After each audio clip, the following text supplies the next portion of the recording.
Welcome to Group Dates and Hot Takes. I'm Sampy. I'm Christy.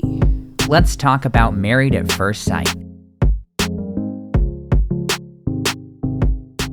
Well, Christy, if the early bird gets the worm, I don't know what we get because we are so late here recording and producing this episode, but we're back. Finally. What do you have to say for yourself? I mean, we're only a day late. It's unacceptable. Where would you like to start? Let's start with Kristen and Mitch. Okay, we're getting down to the wire here. This episode is right up against decision day. Yeah, it's less than a week, and I think by the time the episode airs, it's like the night before, basically. Yes, no, actually the night before. Yeah. Because I was not aware of this. So talk to me about this. How does that actually work? Because I thought they just lived their lives for the 8 weeks and then they did decision day, but it seems a little bit more complicated than that with separating the couples and stuff. Yeah, they always give them basically a full day to stew over their feelings and make a decision separate from the other person.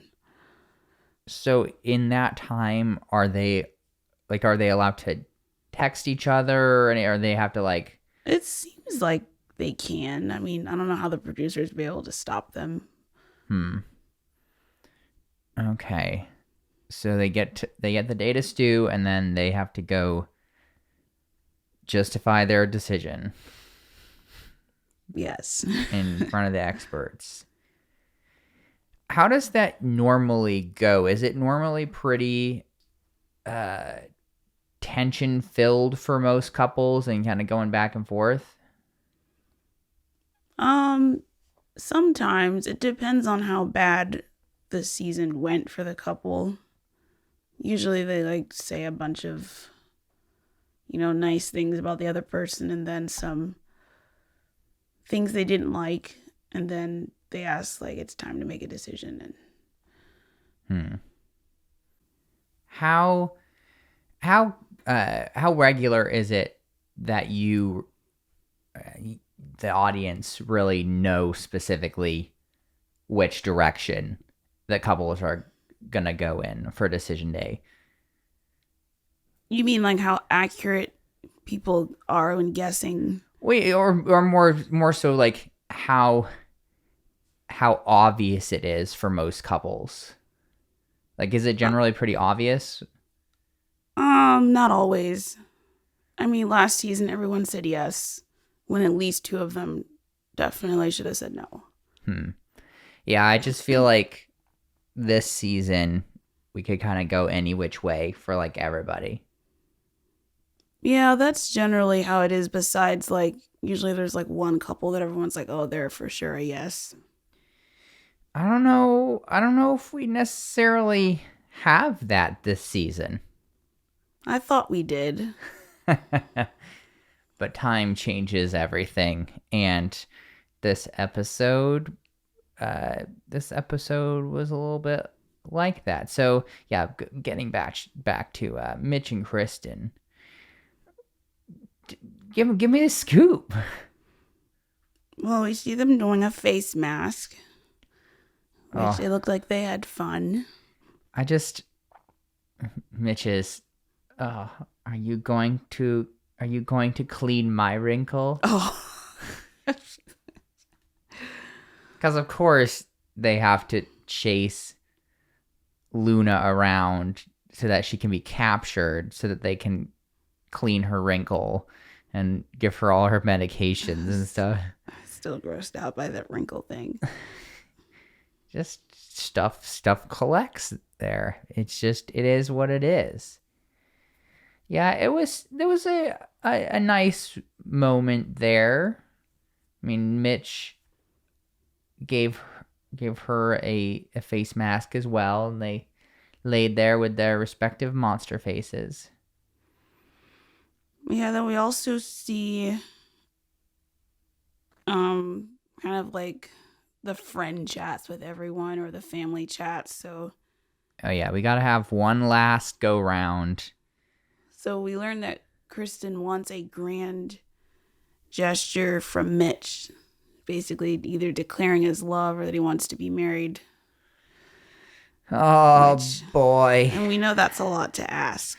I just said, good luck with that, lady. And it's especially concerning then when we see Mitch chatting with his brother, and we learn again, he mentions this back to his old life thing that happened at his work conference, and only been able to surf 3 or 4 times and bike a couple times. So sad. Since in 8 weeks, he's just been so weighed down by this relationship process over. I mean, at this point, it was only like 7 weeks. We weren't quite as close to decision day. Yeah, it's just been weighing on me, man. It's taking a toll. It's taken a toll.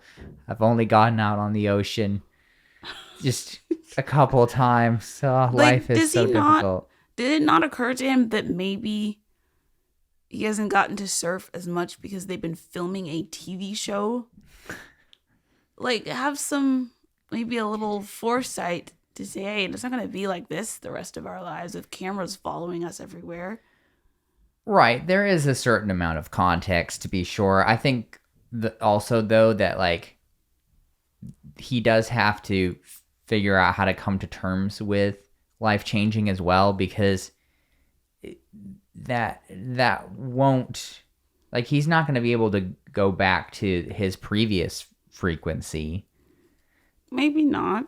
I would doubt that. Just like, life is busy when you attach your life to somebody else, and you can't just do absolutely everything because priorities shift. And instead of there just being your priorities, now there's your priorities, the other person's priorities, and your shared priorities. It seems like he was not prepared for that. No, he was not. And that's something he's going to have to come to terms with if he wants to continue this, because he's kind of struggling. Yeah, he says that right now it is not an emphatic yes. Has it ever been? How reassuring. Has it ever been an emphatic yes from Mitch? I don't know about that. His brother does encourage him to not just throw it away or walk away just because you miss your old life. Like, it's rare to find, like, a good partner, so don't give up on it. Yeah, especially, someone that you can just spend time with and it's not an irritant. Which I don't know if Kristen can say the same. I was gonna say, I'm not sure it goes both ways. Maybe not. I don't know. I feel like most of the time she ends up being okay. It's just the recurring arguments that get under her skin, and like those little issues that keep popping up. Yeah, I mean, just mention paper towels around him. No. Do not do that.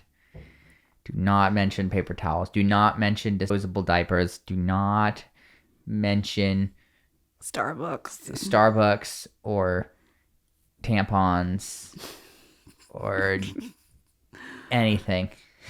No. Be very careful. So I guess all these couples, in addition to their meeting the friends/relatives for the last time, they also get a last dinner. Yes. That's pretty. Their final dinner. It's pretty standard. All dressed up, yeah.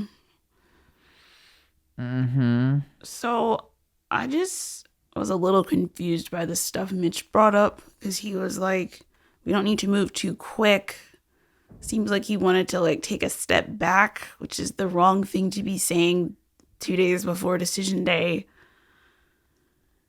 It's like, where is this coming from? Like, you guys are already married, so we're past the point of taking things slow.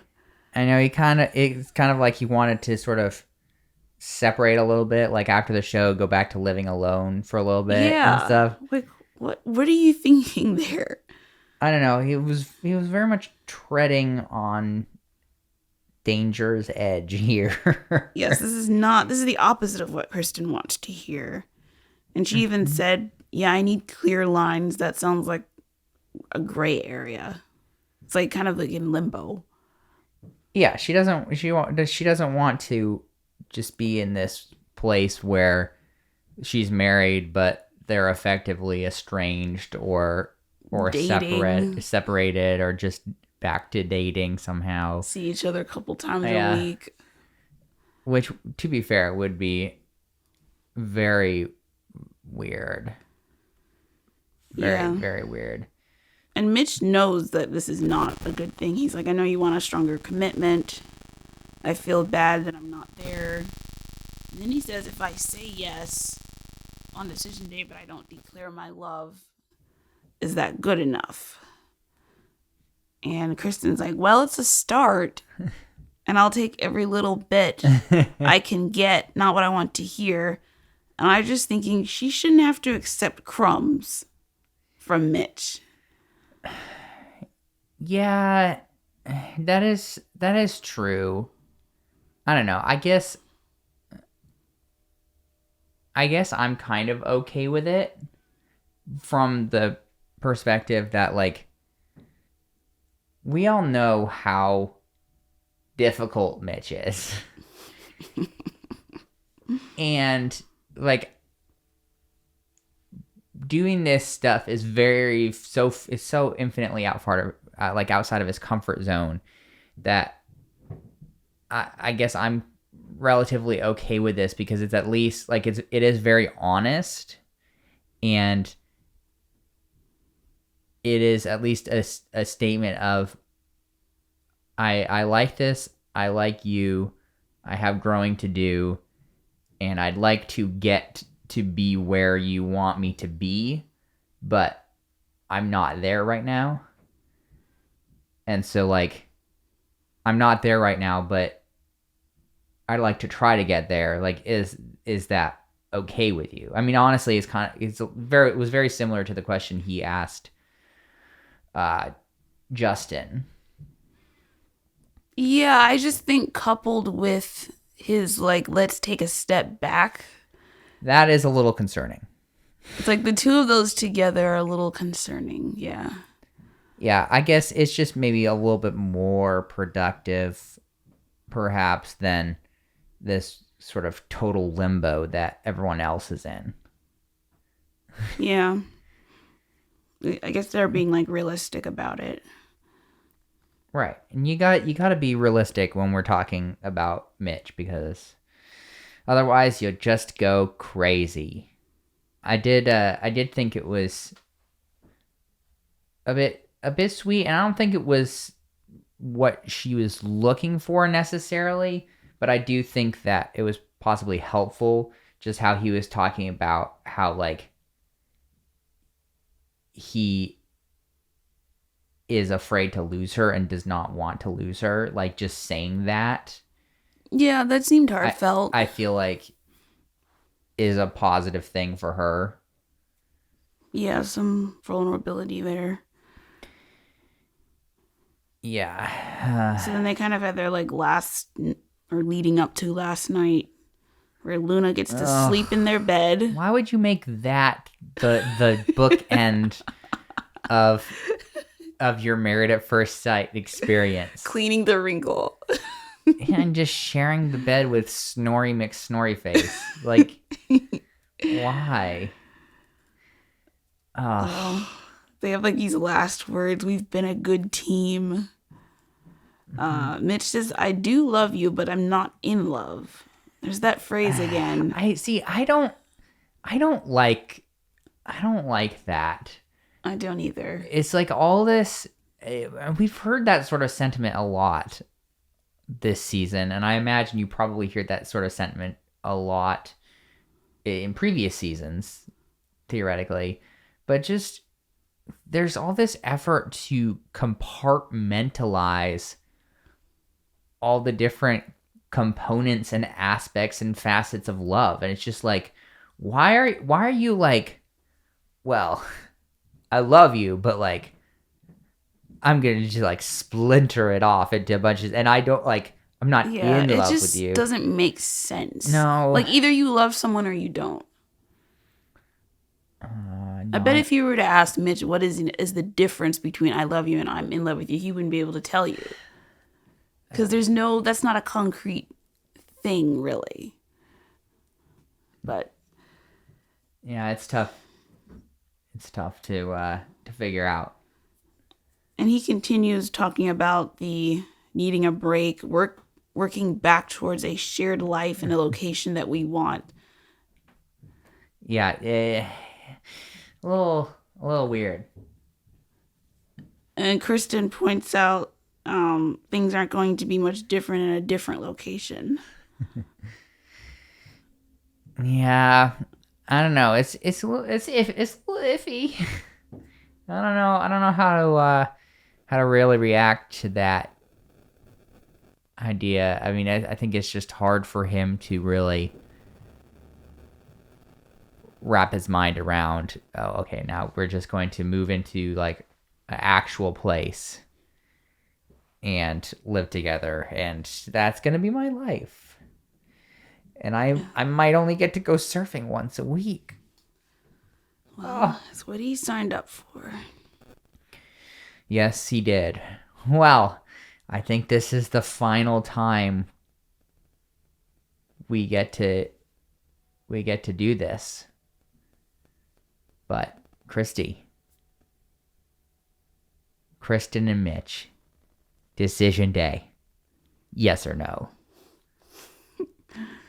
So the other thing I forgot to bring up earlier when we started doing this is that sometimes it's split. One person will say yes, the other will say no. Oh boy, what happens in that scenario? Well, it just ends up being an overall no. I mean, that does kind of make sense. You do need two yeses. Yeah, but sometimes, like, I guess the producers will, like, I maybe ask the experts to ask a certain person first. So you'll get, like, a yes first and then a no. Of course. So, I don't know. I still feel like they should be a no. But they might actually say yes. Well, what you could do is, it may not make sense to split this up, but you could say, if you think it's going to be different, tell me. I still think yes. I think both of them are going to say yes, but. Yeah, that's what I've been leaning towards in the last couple of weeks, even though I don't think that's what they should do. But yeah, Christy is still just divorced. Don't do this to Kristen. It just seems like a mismatch. I mean, sometimes opposites attract. All right, wow. Still going yes with them. What a strange world. But I would not be shocked if it ended up being a no. Well, yeah, I mean, I don't think we would be shocked if any of these people said no. Where do you want to go next? Let's do Alexis and Justin. Okay. Well, I don't think any of us are surprised that Justin is still stuck on the Maya situation. Oh, of course. He chatted with his mom and basically said giving Maya away he thought that was an automatic yes. You can't, no, dude. Unless you guys agreed to that before you gave the dog away, you can't assume that. That's rough. I mean, that's exactly what we said in previous episodes. Like, he just totally thought that it was an automatic yes, and he finally verbalized that. But she was not aware. No. We also learn. Justin mentions that he wants to feel desired, even though he's the one who's supposed to be like being dominant or whatever. And then the mom says he needs to get freaky. Yeah. Oh, it sounds like you just need to get freaky. Like, oh, thanks, Mom. I just really appreciate your advice. Like, that's just a weird mother-son conversation to have. Yeah, just a little bit. I mean, I guess somebody needed to say it. I thought, I forget, was his name Devon, that expert, the new expert who came in. I thought he mentioned something about just needing to take charge in the bedroom. Yeah, but sometimes it just hits different from your mom, you know?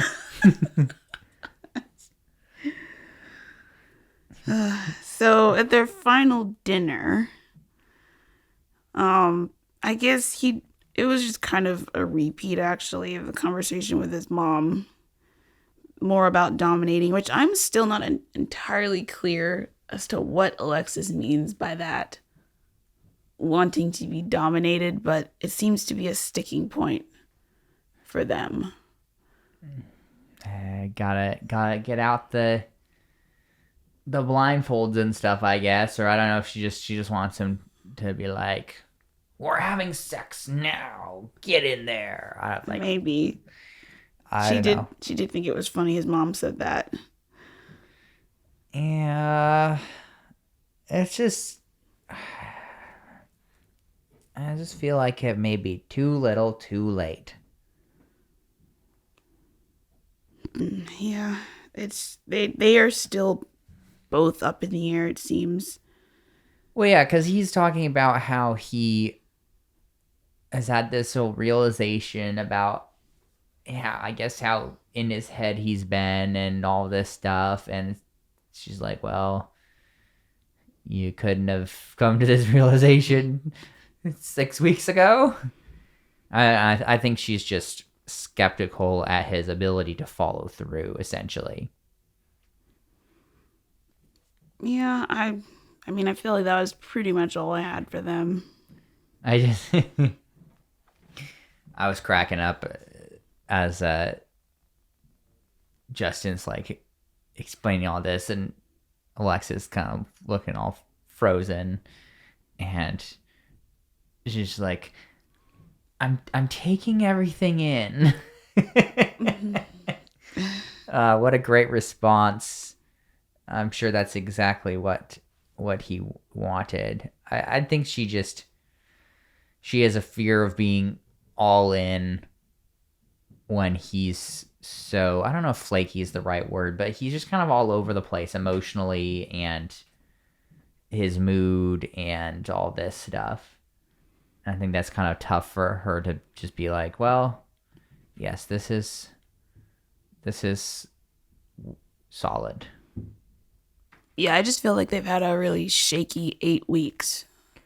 So it's not really inspiring confidence in either one of them. Yeah, they have been on a roller coaster. A roller coaster of emotions this whole time. And I don't know if they can recover from this. What are you going to say for decision day? I'm going to say no. I think the result's going to be no. However, I think that Justin is going to say yes. Oh, interesting. I know that he's been all bravado-y recently about how he's like really close to saying no, but I don't know. I think he just needs her too much. I think he's gonna say yes. Yeah, I think he's more attached than Alexis is. Mm-hmm. Yeah, well, if he wanted her to be more attached, he should have tied her down. He had his opportunity. Look, it's not my fault, okay? They're the ones who want to dominate and be dominated or whatever, okay? I'm just observing. Mm-hmm. Yeah, it was perhaps a bummer for their relationship that it took so long to have that breakthrough. She could have been getting dominated this whole time and they would have been perfectly happy. But no. Not to mention all of their, like, bedroom issues that they keep having different stories about. Like knows? Alexis has hung Justin out to dry this whole season. Yeah, That's rough. I feel like that's kind of part of the problem as well, is like neither of them are good at keeping stuff within the relationship. No, it all gets aired out. I All mean, of remember it. that dinner with the friends? They just spilled it. Mm-hmm. Yes, how could I forget? It was very traumatic for me. Oh, boy. Should we talk about Miguel and Lindy? Yes. Let's do it. What do you have? Well, she chats with her sister. And, I mean, Lindy is kind of just complaining about a lot of the same stuff, about how Miguel stonewalls her whenever she does something to annoy him or annoy her. But the sister doesn't have much advice. She literally says, I have no advice. They just made me come on here for the show. I don't have anything. Yeah, man, they really just did not have a great previous week. Yeah, that couple's retreat, like, really knocked them down. Yeah, I mean, Miguel does try to make up for ruining their last winery date. Yep, he says he wished he hadn't been so sensitive and overreactive. Mm-hmm. He doesn't want to go 0 to 100 like he did. Yeah. So, yeah, there's a lot of, like, going back and forth, each trying to, like, make things better. I don't know if they actually accomplished that, because there's always this air of, like, uneasiness and uncomfortableness. There's always a certain amount of tension there. I did get a kick out of revisiting the Lindy ADHD moments on the carriage ride in that date where she's you can just see the moment where Miguel just checked out. I just like that's part of the problem. I told you this when it aired. Like, I feel bad for him, but also, like,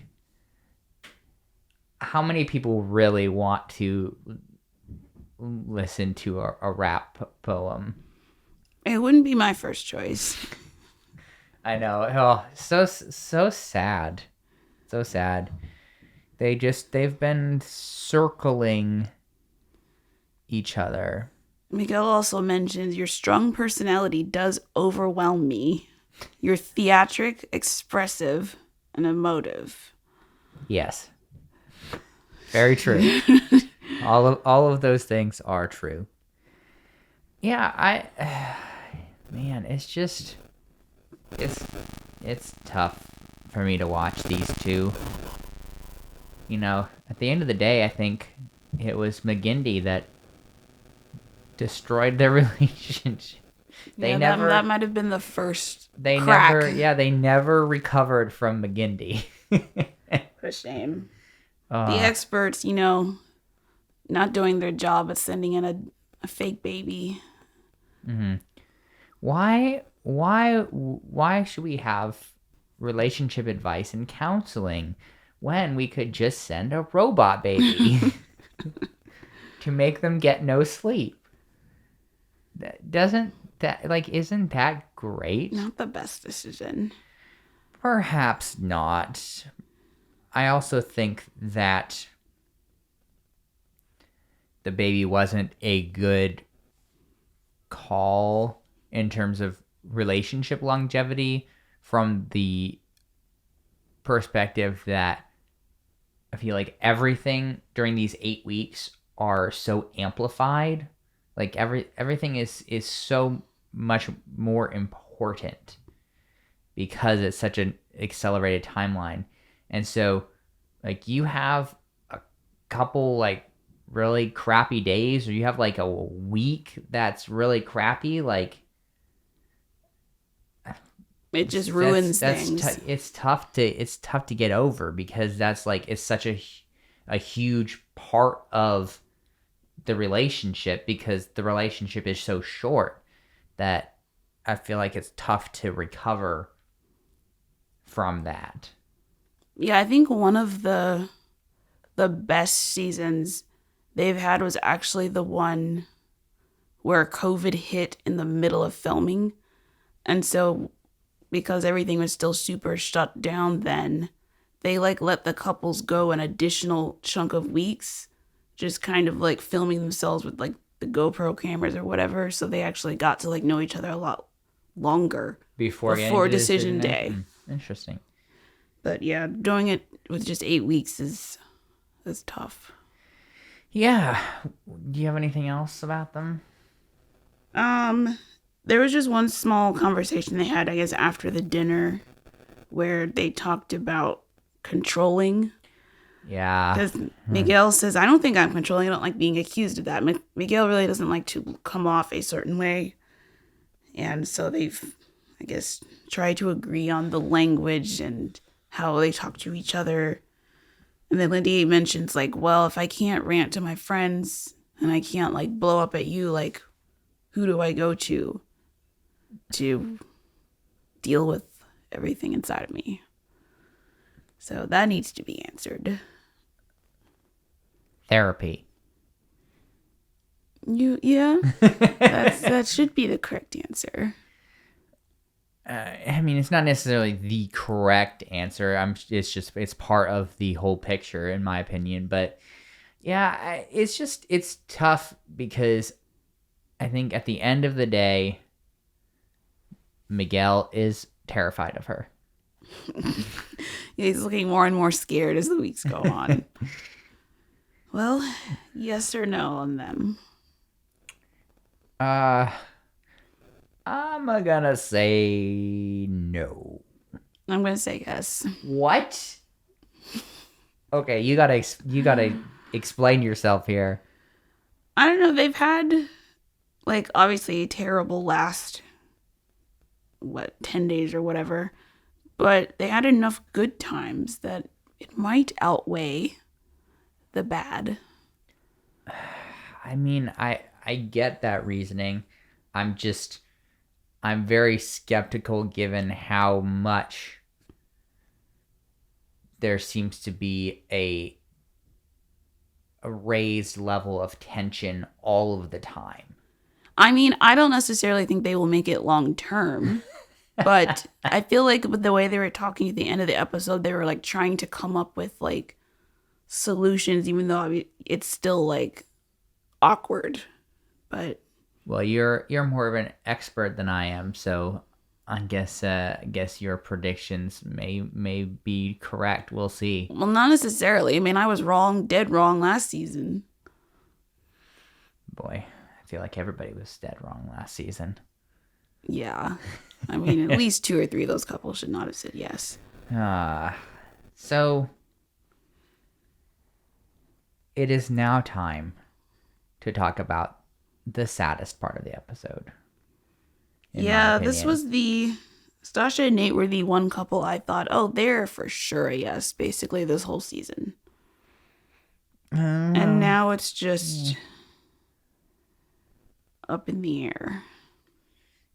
Yeah, I guess a lot of it comes down to Stacia being concerned about and struggling with Nate's insecurities and like his sort of emotional background, given that he's not really ever been in a serious relationship, been in love, all that stuff. I feel like so much of this is like that tends to be the crux of the issue. Yeah, she's concerned he hasn't been in love, which I don't entirely get that concern. Like, if he hasn't found the right person thus far in his life, like, that's not a bad thing. No, I think for her it's just another thing of, oh well, maybe he just doesn't have like the emotional maturity to love someone. Yeah, or to know what love really is, be able to put in that work to like that emotional work to accomplish that. I mean, we've been in very similar waters a lot this season of just talking about her desire to have him like share stuff and all of this associated with that. We see Nate chatting with his sister and his dad, and he brings up the kid conversation again from last week. I mean, not much new here, I think. Yeah, I mean, his dad did tell him that he shouldn't be so worried about it. Mm-hmm. That, like, having fun while having kids is possible. Yeah, I would agree. I mean, yet again, it all just comes down to how you define things. And, like, I don't think that she is defining things. Maybe that's part of the emotional maturity piece, but, like, she's not defining fun as going out clubbing and getting drunk several times a week and stuff that he kind of seems to be projecting onto her. So it's kind of interesting to see how he views that. Yeah, they need to define things, be specific. Mm-hmm. So then we had the final dinner where everything fell apart. Mm-hmm. So Nate starts off saying wanting to know if she's all in, and then wants to know what her flaws are. I'm not sure where that came from. That was just a seemingly random thing. Yeah, I'm not sure. A little confusing. So Stacia wants to know, how are his love feelings? And Nate's like, well, it's too early. My love for you is growing. Can see myself being in love, but I don't want to force it. I want to get to the point where I can just walk around naked around you and not be shy. Which we heard they've had sex, so what's the hold up there? Yeah, not to mention the like using sex toys in public, like, and the whole shower scene on the honeymoon. Like, I didn't understand where Nate was coming from with that. I would guess it's more of a like a general level of comfort around her versus like comfort in specific. I think that's maybe why he used the like walking around naked thing. Oh, okay. Not so much as a sexual thing, but just like I'm just comfortable enough around you to just be in my own skin sort of thing. I don't know if it necessarily landed, but I think that's what he was going for.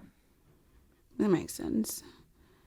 So Stacia continues to worry that he'll never have that love feeling because he's never experienced it.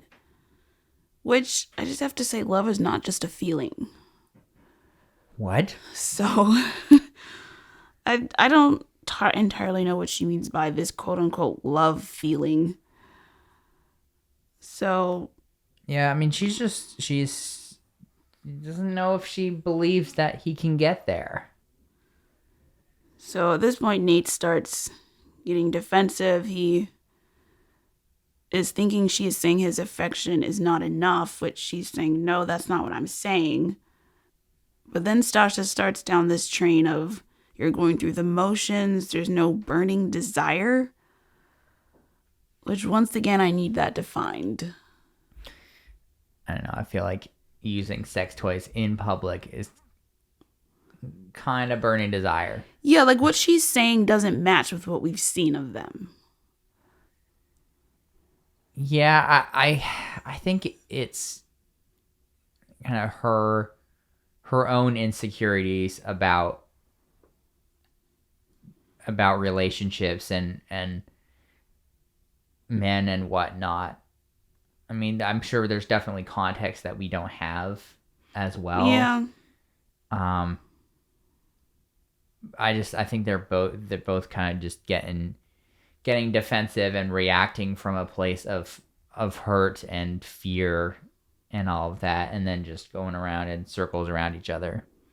Yeah, it just keeps getting worse because now Nate is hurt and he's saying, like, no matter what I say, like, you're not going to be happy, you'll get bored. And then, like, points to his tattoo and is like, is this going through the motions? And it hurts my feelings that you're questioning my love, which I can understand that, because it's like, what? I've said all these things about how I feel about you, but it's not quite good enough for you, but also you can't really describe what I need to aspire to. So it's like, how am I supposed to make you happy with what you want? Yes, all very true. I will say, though, that many, many, many people have gotten totally ill-advised tattoos for no reason. So I don't know if that's necessarily the best defense, but yeah, maybe pick a different example. But yes, his feelings there, I very much empathize with that. Yeah, she brings the burning desire back up, and Nate's like, I do show you attention and love. What is missing? And then Stacia says, love is missing. Which, like, he says love is growing. I don't know. It's just, they keep going around in circles. Even Nate says that. Like, and he's like, I'm done. Because, like, just leaves the dinner. Oh, boy. That's never a good thing. When one person gets up and storms off. Storms off during their last dinner. I know. Like, there's no time to fix it now. That's what it seems like. And then, like, you see him, like, in an ITM saying, how is she going to believe me when I actually say I love you? Because it's like, will she think that's real? Or just words? It's kind of damned if you do, damned if you don't for both of them, really. You know, it's like, well, if he says it, is he just saying that? Like, is he being coerced into it? That's... Is it actually true? So, like, should she believe it? Did she just make him say it? Like, there's, a bunch of things in this situation where they're just going round and round in circles. It's like, I don't know how you stop that cycle. Yeah, it's like if you continue to demand someone get to a point and then they finally say it, it's like, well, was that real? How do you trust? It's like on The Bachelor when, like, at hometowns, everyone magically says, I'm falling in love with you or I love you. It's like, how are you going to trust that? Yeah, that's a part of the difficulty of marriage at first sight. And only having 8 weeks together.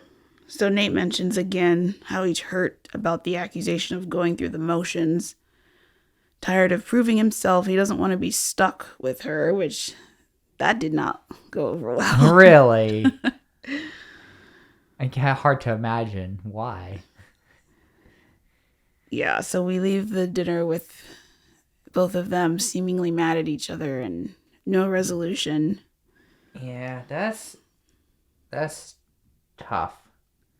Because I feel like from my point of view, perhaps a lot of it boils down to he just has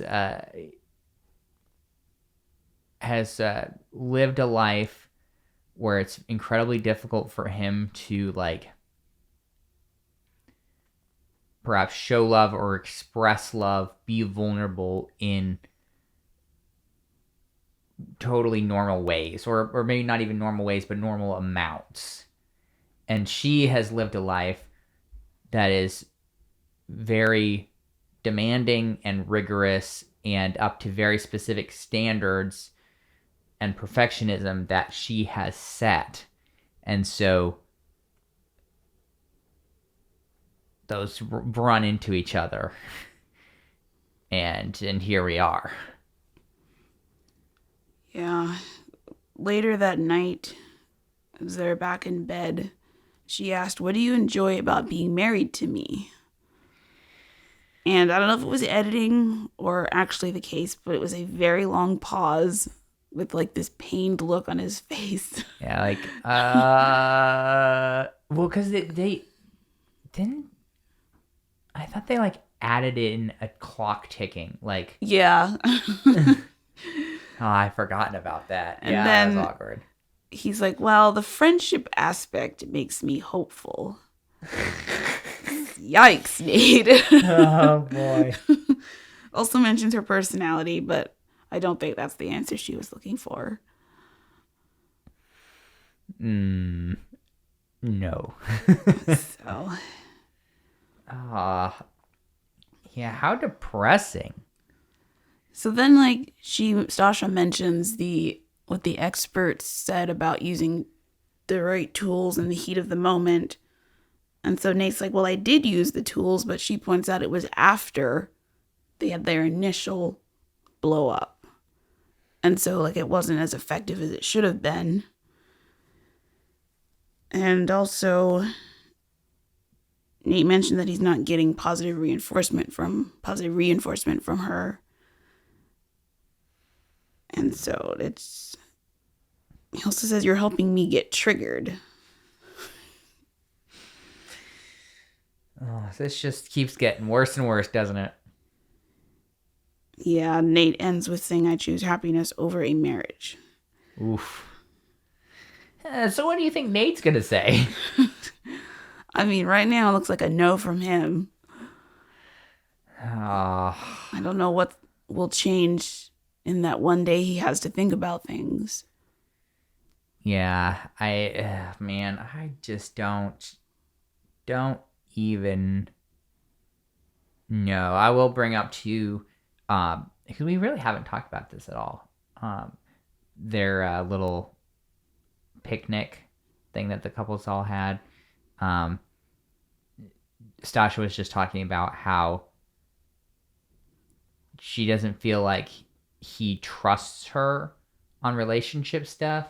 So, like, specifically, the example she used was the children conversation and how they had all this conversation while they were hiking about children and him being like, well, I don't know if we can, like, have fun, have kids. And then even later in the episode, and then he had the conversation with his dad, and Nate was like, oh, yeah, that makes total sense. Yeah, that is a little annoying if you're Stasha. Yeah. I mean, I feel like that's maybe... It's unfortunate, but I feel like that may be the case in certain arenas for a lot of couples. There are certain things where it's just like, oh, you saying this? Oh, get a second opinion here, like from somebody outside, like, oh yeah, that makes total sense. You're just like, the other person's like, what? I literally just told you that, and you're like, yeah, I don't know about that. So yeah, I get that would be frustrating. I don't know. It's hard to know if I was reading into this or not, but it did kind of feel like to me that Stacia a little bit at least was like, and this may be part of why Nate feels frustrated, is like she's so perfect and set that like whether she intends it or not, I feel like a lot of the time she acts like whatever she's going for or whatever like knowledge she has, like that is the right path and the right thing because she's just so sure of herself. Yeah. That may contribute to Nate's insecurity because there isn't perhaps a whole lot of wiggle room for like Nate's opinion because he's he's kind of way less emotionally mature than she is, and kind of like with the house. Yeah. Where it's just like, this is how things are, buddy. Like, just deal with it. Tough all around. Well, you said that you thought Nate was going to say no. What do you think Stasia's going to say? I mean, I feel like she would say yes, maybe. But then I don't know what the overall... Because I don't know if you ever have a situation where, like, one person says yes, and then the other person was going to say no, but then now they say yes anyway. So, I don't know. I feel like I'm still going to say yes for them. Oh, man. Just because they've been so good all season. It would be a shame if like this one final last few days just ruined it altogether. Yeah, I don't know. I want to believe. I really do. I want to believe so much, but I think I'm gonna have to go with no. I just think that the blow up that they've had here at the end is just stuff that has been simmering the whole time that they've just been able to ignore by using the sex swing. And like all of the other things. And I just, at this point, I don't know if I see them reconciling enough to both say yes on decision day. That would be so unfortunate. Yeah, they had such a great run overall until now. What a shame. So disappointing. I did want to mention, speaking of the little picnic they had to get together, they all rode on go-karts, like street-worthy go-karts, to get to this little park where they chatted as all the couples together. And Mitch was kind of upset that he didn't get an electric scooter. Oh, you know the producers did that on purpose. Of course. Let's give him the combustion engine that puts out all the exhaust and fumes. And he was also like behind Nate and Stasia's gas scooter as well. I think it was theirs. So he was smelling the fumes and also the electric ones faster. Yes. As well. So it was just all around awful for poor Mitch there. But man, I'll tell you what, Christy, it feels like a little bit. I know the season isn't over yet, but it kind of feels like the end of a chapter here. Like, this is the end of the experiment. Decision day is the next day for these people. Like, it just feels like so much finality. Yep.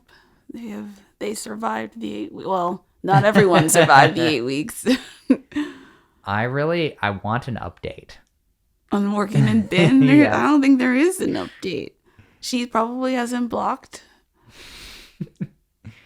You think she just like moved to Thailand or something? She just like got a job as the nurse for like the scientific station on Antarctica. Like, she's just like, I have to get as far away from this person as possible.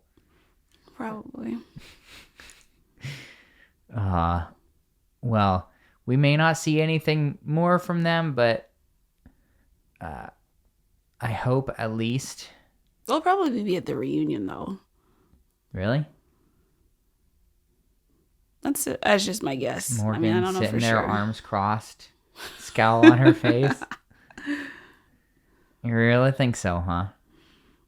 Last season when Chris and Alyssa broke up, like right after the honeymoon, they came to the reunion. Right after the honeymoon. Yeah, this was the girl who like basically hated him the second she walked down the aisle. And like talked crap about him the whole honeymoon to the producers. I hate him. Oh, that's right. Yeah, I don't know if your marriage really recovers from that. No. Well, at least we didn't get something like that this season. No, not quite that bad. Yeah, it was maybe a little closer than we'd like, but yeah. Well, next week should be pretty exciting, I gotta say.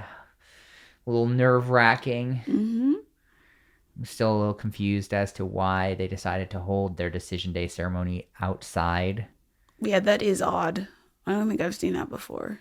I mean, all sorts of uncontrollable shadows and sound, lighting. Yeah, that's what I'm saying. Yeah, it's I don't know if I agree with that decision, but I'm not in charge, so I got nothing. I can't influence these things. But if enough people listen, perhaps one day I can You'll become a influence things. producer. I will become the head of the studio. And I will make them record Decision Day on a soundstage with consistent lighting, beautiful, beautiful shadows where they're supposed to be, wonderful sound with no birds. Oh, a guy can dream, right? Well, Christy, how can people get in contact with us? You can email us at groupdatespod@gmail.com or follow us on Twitter and Instagram at groupdatespodcast. And find us on YouTube as well. We love hearing from our people about these wonderful shows. And we will be back next week. No longer on the road. Better audio quality. It'll be wonderful.